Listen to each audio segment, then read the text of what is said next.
सातवीं क्लास पाठ 6 सोना अभ्यास और स्वाध्याय का सॉल्यूशन हम इस वीडियो में देखेंगे। दोनों के एक साथ में। पहला है निम्नलिखित प्रश्न के उत्तर एक एक वाक्य में दीजिए। तो पहला है महादेवी वर्मा को अचानक सोना की याद क्यों आई है, तो इसका लिख के रखा है। तो देखते हैं सॉल्यूशन।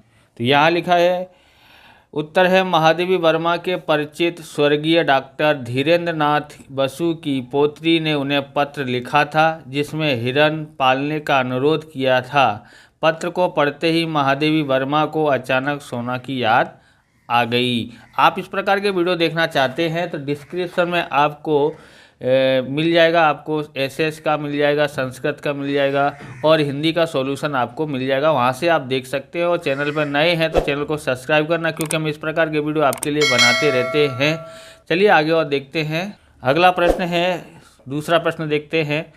सोना वास्तव में क्या थी? तो सोना वास्तव में एक हिरनी थी, या ऐसा कह सकते हैं हिरनी का बच्चा था सोना, बराबर। इस तरह से भी लिख सकते हो। तीसरा है सोना को छोटे बच्चे अधिक प्रिय क्यों थे? उत्तर है सोना को छोटे बच्चे अधिक प्रिय थे क्योंकि उनके साथ खेलने का अधिक अवकाश रहता था।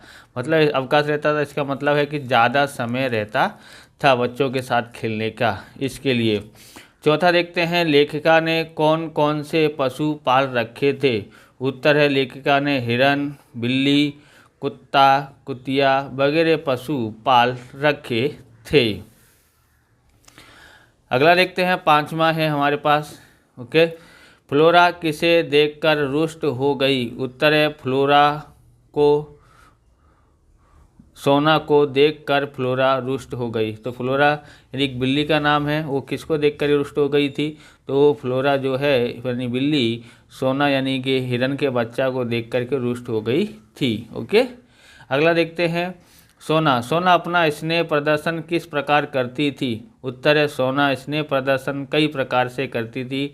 बाहर खड़े होने पर वह सामने या पीछे से छलांग लगाती और सिर के ऊपर से दूसरी ओर निकल जाती, यानी सिर के ऊपर से भी छलांग लगा के निकल जाती थी। वह पैरों से अपना शरीर रगड़ने लगती थी, मतलब महादेवी वर्मा जिसने उसको पाला था उसके पैरों से वह शरीर रगड़ देती थी, बराबर। वह साड़ी का छोर मुंह में भर लेती थी, यानी कि लेखिका का जो साड़ी का छोर है वो मुंह में भर लेती थी, और कभी पीछे चुपचाप खड़े होकर चोटी ही चबा डालती, यानी चोटी भी चबा डालती प्यार से। तो इस प्रकार से इसको लिख लेना। अब आगे देखते हैं।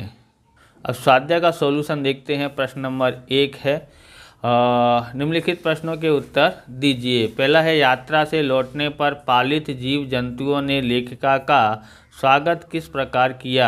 उत्तर है यात्रा से लौटने पर गोधिल लेखिका के कंधे पर आ बैठी। हेमंत बसंत लेखिका के, यहाँ पर लेखिका का है और यहाँ पर का पे एक ही मात्रा के है ना, चारों ओर परिक्रमा करके हर्ष की ध्वनियों से स्वागत करने लगे, यानी हर्ष मतलब खुशी की ध्वनियों से, यानी कि चारों ओर ये पशुओं थे उनकी आवाज़ होने लगी, तो उनका स्वागत इस प्रकार से किया है। ओके, दूसरा देखते हैं हिरण शावक का नाम सोना क्यों पड़ा?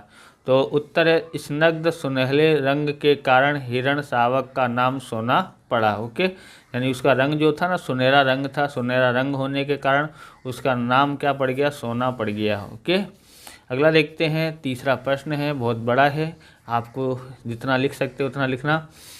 तीसरा है मनुष्य एक सामाजिक प्राणी है, उन अंतरों को बताइए जो मनुष्य को अन्य जीवों से अलग करते हैं, बराबर। इसके अलावा भी आप दूसरा लिख सकते हो, जो आपको अंतर अलग लगता है तो आप अपने मन से भी लिख सकते हैं। उत्तर है मनुष्य एक सामाजिक प्राणी है, निम्न अंतरों से मनुष्य को अन्य जीवों से अलग करते हैं। मनुष्य के पास अन्य जीवों की तुलना में कहीं अधिक विकसित मस्तिष्क होता है। मनुष्य ऐसी चीज़ों के बारे में सोच सकते हैं जो हमारे सामने मौजूद नहीं है, जैसे भविष्य, अतीत, भावनाएं और अवधारणाएं। जानवर ज़्यादातर वर्तमान पर ध्यान केंद्रित करते हैं। मनुष्य संस्कृति सभ्यता का निर्माण कर सकते हैं, जानवर नहीं कर सकते हैं। मनुष्य भावी योजना बना सकते हैं, जानवर नहीं बना सकते हैं। चौथा है सोना की मृत्यु कैसे हुई। उत्तर है छात्रावास के सन्नाटे और फ्लोरा के तथा महादेवी वर्मा के अभाव के कारण सोना इतनी अस्थिर हो गई कि इधर उधर कुछ खोजती सी वह प्राय कंपाउंड से बाहर निकल जाती थी। यानी कि लेखिका को चारों बाजू खोजती रहती थी और बाहर दूर दूर तक चली जाती थी। तो शिकारियों के डर से उसे रस्सी से बांध दिया। यानी वो लोगों ने कि जो नौकर थे लेखिका के, उन्होंने क्या कर दिया, उसको रस्सी से बांध दिया।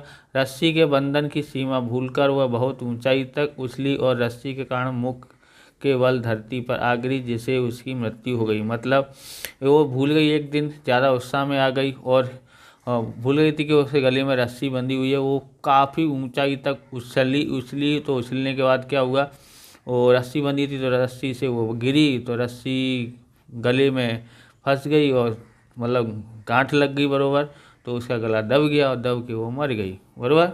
ऊपर से गिरी वो भी और गला दब गया वो भी, उसके कारण वो मर जाती है। ओके, तीसरे से सोना की मृत्यु हो जाती है। अब वो क्यों ऐसी कूदी थी, क्योंकि कई दिन वो क्या बोलते महादेवी वर्मा घूमने चली गई थी बराबर, तो उनकी वो फ्लोरा यानी कि वो बिल्ली थी ना, वो भी उसको मिली नहीं देखने को, क्योंकि उन दोनों के साथ में ही खेलती थी, इसलिए वो मर गई जल्दी। प्रश्न नंबर 2 देखते हैं। उदाहरण के अनुसार समास विग्रह कीजिए। उदाहरण है हरि शावक, हरिण का शावक, इस तरह से लिखना है। मानव समाज यानी मानव का समास, मानव का समाज बराबर। मृग समूह यानी मृग का समूह। तीसरा है व्यथा कथा, व्यथा की कथा। चौथा है स्नेह प्रदर्शन, स्नेह का प्रदर्शन। अगला देखते हैं प्रश्न नंबर 3 देखते हैं। प्रश्न नंबर 3 है कौतुक में प्रिय शब्द जोड़ करके कौतुक प्रिय शब्द बना है। इसी प्रकार से निम्नलिखित शब्दों के अंत में प्रिय जोड़ करके नया शब्द बनाइए बरोबर। तो आप बना सकते हैं, एक बार देख करके फिर अपने आप बना लेना। अनुशासन, अनुशासन प्रिय। जन है जन प्रिय। लोक, लोकप्रिय। न्याय तो न्याय प्रिय। परम यानी परम प्रिय। क्वेश्चन नंबर 4 है निम्नलिखित शब्दों को उच्च स्वर में बोलिए। तो ये है सृष्टि, अभ्यस्त यानी अभ्यस्त इसको बोलेंगे, स्मृति, आश्वस्त, विस्तृत। 5वां प्रश्न है निम्नलिखित मुहावरों का अर्थ लिख करके वाक्य प्रयोग कीजिए। पहला है अंतिम सांस लेना यानी मृत्यु होना। हॉस्पिटल में मरीज ने अंतिम सांस ली, वाक्य प्रयोग हो गया।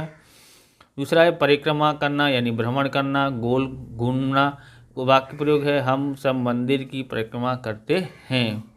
प्रश्न नंबर 6 है नीचे दिए गए प्रत्येक शब्द समूह के लिए एक एक शब्द लिखिए। पहला है जिसका अभ्यास किया हो, अभ्यस्त। दूसरा है किसी के चारों ओर घूमना यानी परिक्रमा। तीसरा है इच्छित नहीं है जो अवांछित। और चौथा है जिसके आने की तिथि निश्चित न हो, अतिथि या मेहमान होता है। अगला देखते हैं प्रश्न नंबर 7 है निम्नलिखित शब्दों के विलोम शब्द लिखिए।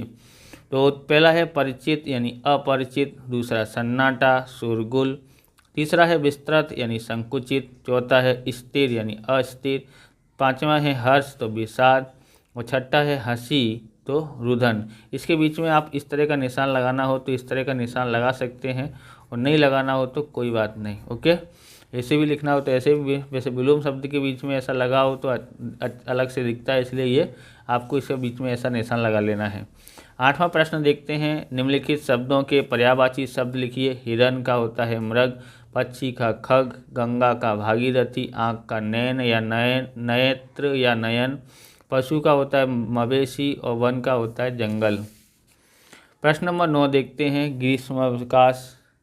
शब्द ग्रीष्म प्लस अवकाश की संधि से बना है। इसमें अ प्लस अ बराबर आ हो गया है। निम्नलिखित शब्दों का संधि विच्छेद कीजिए। तो यहाँ है छात्रावास तो यानी छात्र प्लस आवास बराबर, छात्र प्लस आवास। शेषवस्था मतलब शेषव अवस्था, शेषव प्लस अवस्था। मध्यावकाश यानी मध्य प्लस अवकाश। चौथा है शीतावकाश यानी कि शीत प्लस अवकाश होता है। इस प्रकार से ये वीडियो पूरा होता है। अगर आपको हमारा वीडियो अच्छा लगे तो लाइक करें, शेयर करें, कमेंट करें। चैनल पर नए हैं तो चैनल को सब्सक्राइब करें। मिलते हैं नेक्स्ट वीडियो में। जय हिंद, जय भारत, वंदे मातरम।